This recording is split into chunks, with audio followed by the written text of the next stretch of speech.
Üçüncü bab. Qarindoshlarım, e'tiqodchilar jamoatchiligida hammanglarla ta'lim berguvchi bo'lib olmanglar. Sizlarga ma'lumki, Xudo biz ta'lim berguvchilarni boshqalardan texmi ig'ir so'roqqa tortdi. Hammamiz ko'p xatolashimiz. Holbuki, tilda xatolashmagan kishi o'zini har jihatdan tizginlab, pishib, yetilgan kishi bo'ladi. Biz otlarni tizginlash uchun ularning og'ziga yugan solimiz. Bunun bilan ularni xohlagan yerimizga mangdira olamiz. Yana, masalan, kema shunchalik cho'ng bo'lsa-mu, ya'ni kelib, kuchlik bo'ron uningga shuncha qattiq urilsa-mu, lekin rolchi kichkina rol orqali uni xohlagan yeriga hadiyalaydi. Shuningga o'xshash, garchi til tenimizning kichik bir a'zosi bo'lsa-mu, lekin cho'ng ishlarga sabab bo'la oladi. Kichikina bir o't ushqunining cho'ng o'rmonga o't qo'yib etalaydiganligini o'ylab beqinglar.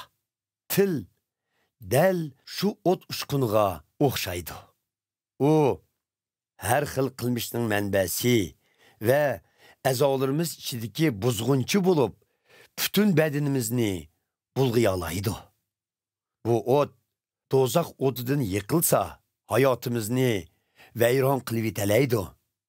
İnsanlar, yovvoyi hayvonotlar, uchar qanotlar, yer beg'ilg'uchi hayvonlar va suv maxluqotlarini tizginlayalaydi.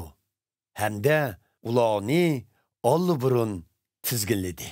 Ammo tilni hech kim tizginlayolmaydi. Til tizginligili bo'lmaydigan bir o'sal narsa bo'lib, u xuddi jonga zomin bo'ladigan zaharga o'xshaydi. Biz tilimiz bilan Xudo otimizni madhiyalaymiz. Ya'ni shu tilimiz bilan Xudo o'z obraziga o'xshash qilib yaratgan insonlarni qarg'aymiz.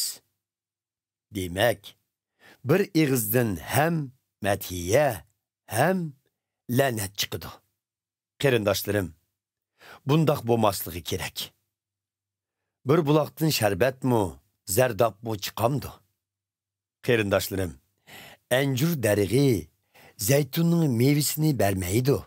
Üzüm tili anjurning mevasini bermaydi. Sharbat bulug'idan zardobmi chiqmaydi. Oranglarda kim aql farosatlik bo'lsa, u o'z hayotida kamtarlik bilan qilgan yaxshi ishlari orqali o'zining aql farosatini ko'rsatsin. Lekin qalbinglarda hasadxo'rlik va shaxsiyatchilik bo'lsa, aql farosatlikman deb o'zinglardan maqtanmanglar. Agar maqtansanglar, yolg'on so'zlab, haqiqatni yo'qqa chiqargan bo'lasizlar. Bu dunyoga va inson tafakkurga xos bo'lgan bundoq aql farosat Xudodan kelgan emas, balki shaytondan kelgan. Hasadxo'rlik va shaxsiyatchilik bo'lgan yerda qalaymaqonchilik va har xil razilliklar bo'ladi.